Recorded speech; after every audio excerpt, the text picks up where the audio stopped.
국회가 조금 뒤 본회의를 열고 윤석열 정부의 첫 예산안을 처리할 방침입니다. 미국 연방준비제도가 통화긴축 기조를 이어갈 것이란 전망에 국내 증시도 휘청였습니다. 코스닥은 700선이 무너지기도 했습니다. 삼성전자가 베트남 현지에 대규모 R&D 센터를 준공했습니다. 글로벌 생산 거점을 넘어 연구개발까지 수행하는 전략 거점으로 만들겠다는 보관입니다. 유통업계가 크리스마스 대목을 앞두고 다양한 행사를 열며 소비자 잡기 총력전을 펼치고 있습니다. 센 경제 라이브 출발합니다.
시청자 여러분 안녕하십니까? 센 경제 라이브 최민정입니다.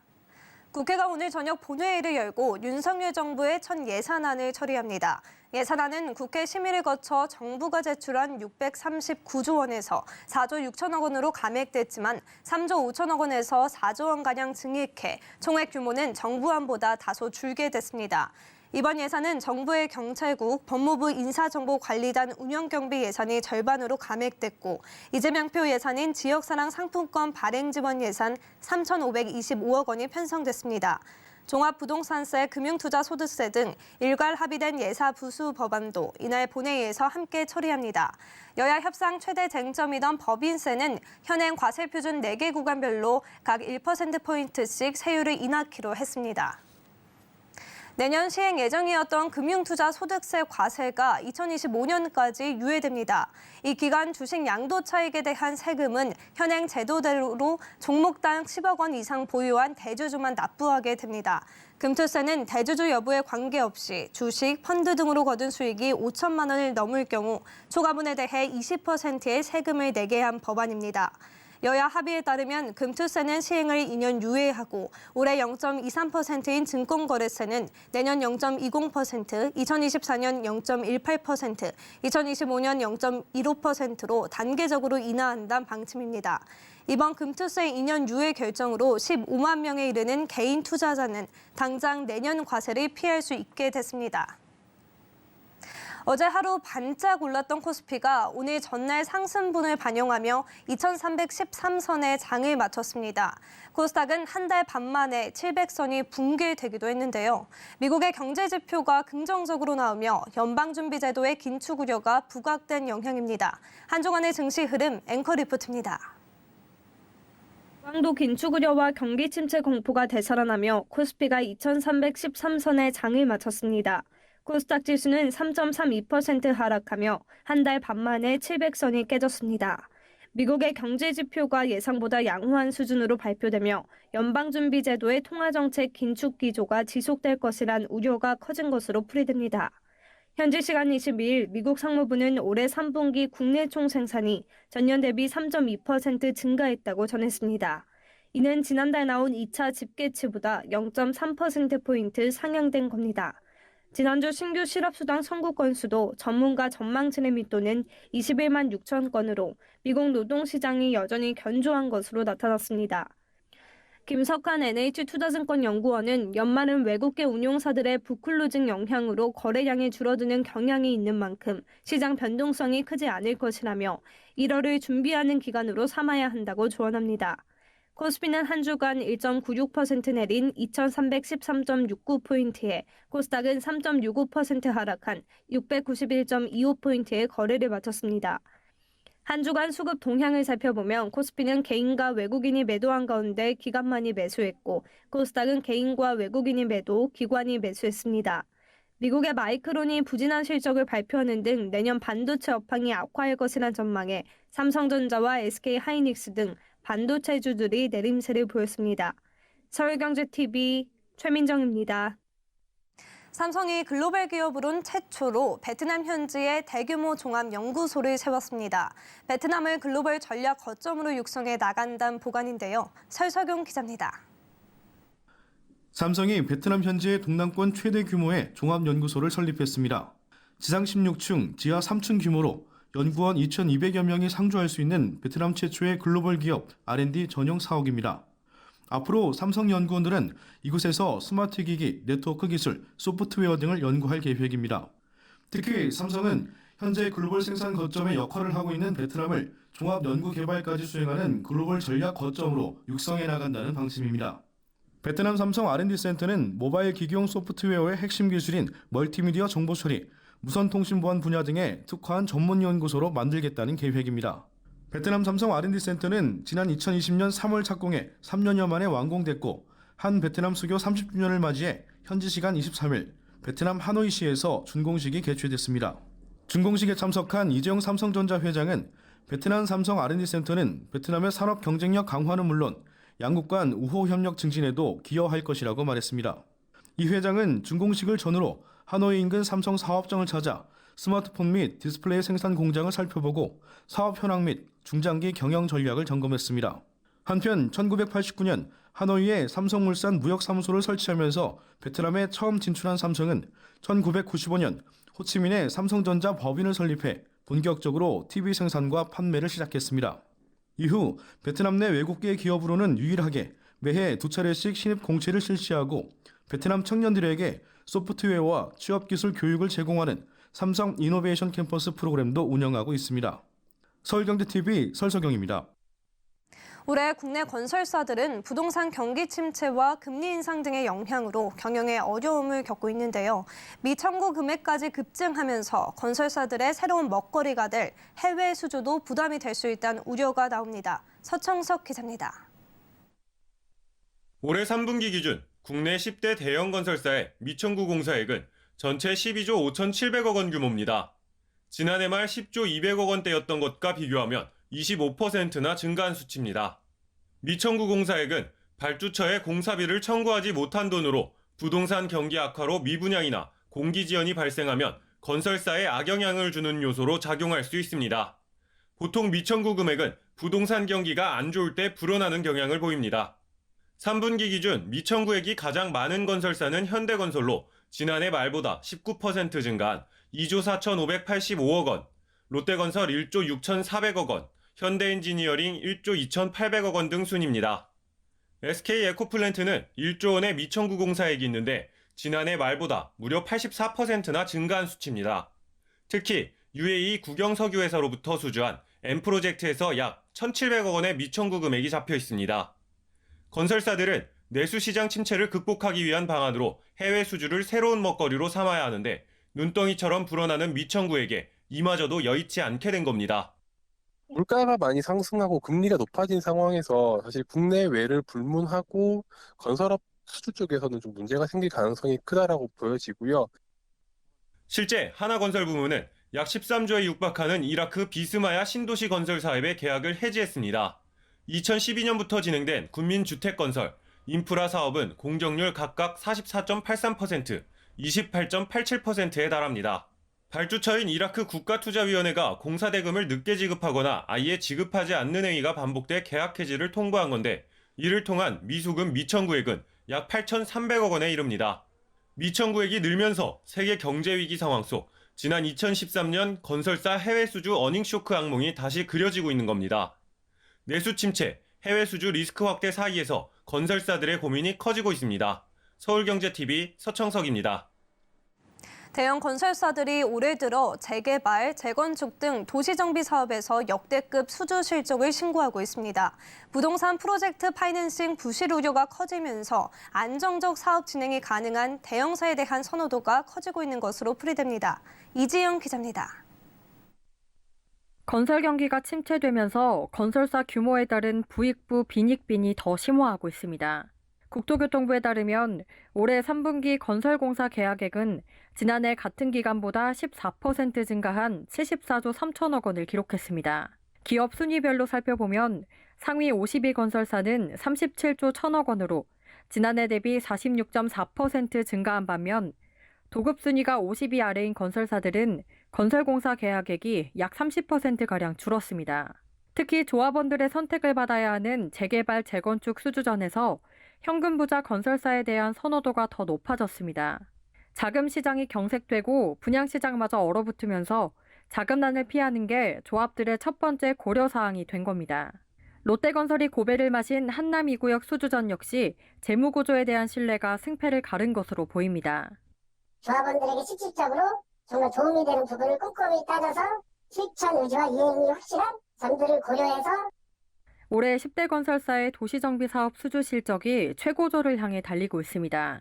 현대건설은 올해 정비사업 수주액 9조 원을 달성했고 GS건설, 대우건설, DLENC, 포스코건설 등도 정비사업 사상 최대 수주를 달성했습니다. 내년엔 청약시장 상황이 더 녹록지 않을 전망이라 수주전 양극화도 더 심화할 것으로 보입니다. 대출길이 막힌 상황에서 분양대금까지 확보하지 못하면 시공사 자금으로 공사 등 사업을 진행해야 하기 때문입니다. 서울경제TV 이지영입니다.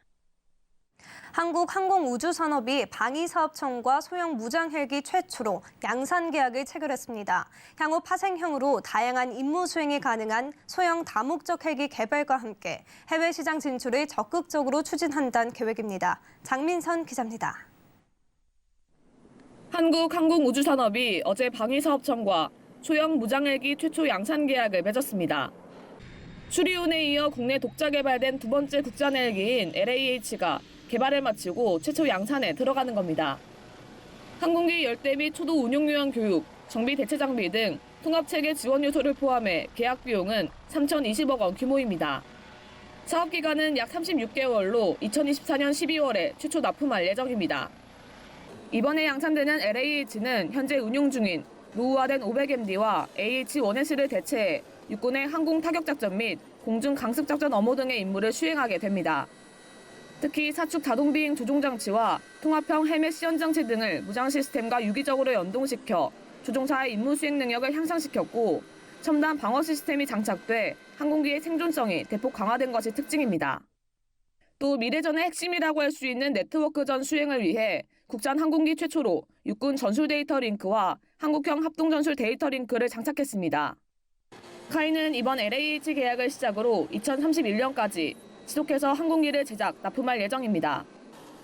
이번 LH 최초 양산 계약은 군 노후 공격 헬기 교체의 시작을 의미합니다. 향후 군 운용 평가를 거쳐 요구 사항을 반영한 후속 양산 계약이 이루어질 전망입니다. 카이는 군의 양산 일정 준수를 통해 군의 전력화 계획에 차질이 없도록 최선을 다하겠습니다. 카이는 향후 파생형으로 특수작전 공격 헬기, 지휘 통제 헬기와 같은 다양한 임무 수행이 가능한 소형 다목적 헬기 개발에 주력하는 동시에 해외 시장 진출도 적극적으로 추진한다는 계획입니다. 서울경제TV 장민선입니다.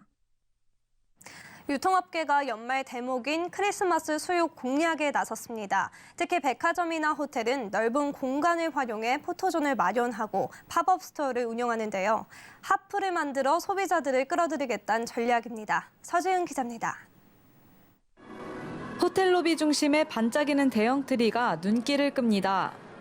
크리스마스 분위기를 즐기러 온 고객들이 트리 앞에서 사진을 찍으며 추억을 남깁니다. 복합리조트 파라다이스 시티가 내년 1월 1일까지 운영하는 크리스마스 마켓. 약 2,700평 규모의 플라자 광장을 꾸며 크리스마스 분위기를 조성했습니다. 플라자 공간에서 3년 만에 진행하는 크리스마스 마켓으로 크리스마스 오너먼트, 패션 잡화, 캐릭터 상품, 캐주얼 푸드 등 차별화된 볼거리와 즐길거리를 준비하였습니다. 대형 백화점에서도 포토존을 만들어 크리스마스 분위기를 냈습니다. 롯데백화점 본점은 건물 외벽에 핀란드 동화 속 한 장면을 연출한 크리스마스 모형을 설치했습니다. 이색 포토존인 거꾸로 세워진 트리도 실내에 마련됐습니다. 현대백화점은 5층 1,000평 규모의 크리스마스 마을 콘셉트 공간을 조성했습니다. 서로 다른 컨셉트의 통나무집을 배경으로 사진을 찍으러 온 고객들로 붐비는 모습입니다. 가족들이랑 구경하러 왔는데 트리가 예뻐서 이제 사진 많이 찍고 갈 것 같아요. SNS에서 유명한 포토존에서 친구와 사진을 남기기 위해 온 사람들도 있습니다. 크리스마스 빌리지가 너무 잘 돼 있다는 걸 SNS에서 봐가지고 친구랑 추억도 쌓고 인생샷도 남기려고 왔고요. 전문가들은 코로나로 위축된 오프라인 문화를 되살리기 위한 유통가의 전략이라고 분석합니다. 소비자를 오프라인 쇼핑으로 나오게 할 수 있는 뭔가 유인책이 있어야 돼요. 또 이제 유인책으로 특히 이제 크리스마스 같은 때 그럴 때 대형 트리 같은 걸 만드는 거죠. 유통가에선 크리스마스에 이어 연말 대목 잡기 총력전을 펼치는 모습입니다. 서울경제TV 서지은입니다. 자동차 보험 손해율이 개선되면서 내년 2월부터는 보험료가 인하될 전망입니다. 대부분의 대형 보험사들은 인상폭을 2% 안팎으로 발표했는데요. 다만 손해율 악화로 2조 원대의 적자가 예상되는 실손보험은 보험료가 평균 9% 가까이 오를 예정입니다. 김미연 기자입니다. 주요 손해보험사들이 내년 2월부터 자동차 보험료를 인하하기로 했습니다. DB손해보험과 현대해상, 삼성화재와 KB손해보험은 2%를, 롯데손해보험과 메리츠화재는 각각 2.9%, 2.5%를 내립니다. 보험사들이 일제히 보험료 인하에 나선 건 거둔 보험료 대비 나간 보험금 비율, 즉 손해율이 개선된 영향입니다. 올해 11월까지 대형 손해보험사 4곳의 자동차 보험 평균 손해율은 79.6%, 차량 운행량과 사고 감소로 1년 전보다 0.3%포인트 하락했습니다. 업계는 자동차 보험의 손익분기점에 해당하는 손해율을 80% 선으로 보고 있습니다. 올해 손해율 안정화의 효과를 반영하기 위해 자동차 보험료 인하를 결정했습니다. 최근 정부와 여당이 보험료를 내리라고 연일 압박한 것도 의식한 것으로 보입니다. 국민의힘 성일종 정책위의장은 최근 코로나19와 고유가로 차량 이동이 줄어 손보사들이 자동차 보험료로 떼돈을 벌고 있다며 보험료 내릴 것을 촉구했습니다. 올해 3분기까지 손보사가 거둬들인 자동차 보험료는 1년 전과 비교해보면 3% 늘었습니다. 반면 실손보험료는 내년 평균 8.9% 오를 전망입니다. 1세대 보험이 평균 6%, 2세대가 9%, 3세대가 14%대의 인상률이 산출됐으며 지난해 출시된 4세대는 동결됩니다. 도수 치료 등으로 보험금 지급이 크게 늘면서 올해 보험사들의 적자가 2조 원대에 달할 것이란 추산이 보험료 인상 요인으로 꼽힙니다. 보험업계는 금융당국과 소비자들의 눈치를 살피느라 인상폭이 크지 않다는 입장으로 보험금 누수를 막는 과잉진료 문제 해결이 시급하다고 지적합니다. 서울경제TV 김미연입니다. 현대자동차가 지난달 7세대 그랜저를 공식 출시했습니다. 신형 그랜저의 하이브리드 방식을 적용한 디올 뉴 그랜저 하이브리드는 정숙성과 승차감이 특히 돋보이는데요. 성나경 기자가 물어봤습니다. 묵직한 차체가 도로를 매끄럽게 달립니다. 세단의 대명사답게 운행 중 외부 소음이 거의 들리지 않습니다. 현대자동차는 지난 7일부터 디올 뉴 그랜저 하이브리드 모델의 소비자 인도를 시작했습니다. 디올 뉴 그랜저는 지난달 출시 이후부터 높은 정숙성과 뛰어난 승차감으로 인기몰이를 하고 있습니다. 하이브리드 모델은 그랜저의 특성이 더욱 강화돼 눈길을 끕니다. 실제 고속에서도 엔진 소음과 떨림이 거의 느껴지지 않았습니다. 포장이 덜 된 도로에서도 노면 소음이 상당 부분 저감됐습니다. 구동 모터를 활용해 주행 성능을 향상시키는 하이브리드 시스템 이모션 드라이브가 적용된 것도 특징입니다. 불규칙한 노면에서는 흔들림을 줄이고 급가속이나 코너링을 할 때는 다이내믹한 운동 성능을 발휘합니다. 엔진을 다운사이징했지만 터보차저 기술 덕에 성능을 손해보지 않고 연비 효율을 개선했습니다.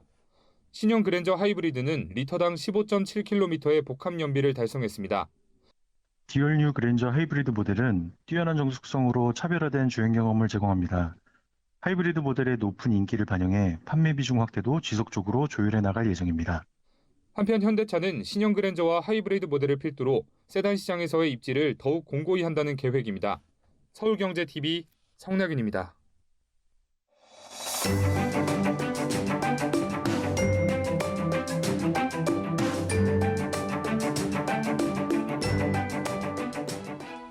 안녕하세요. K웨더 라이프스타일 예보 박성훈입니다.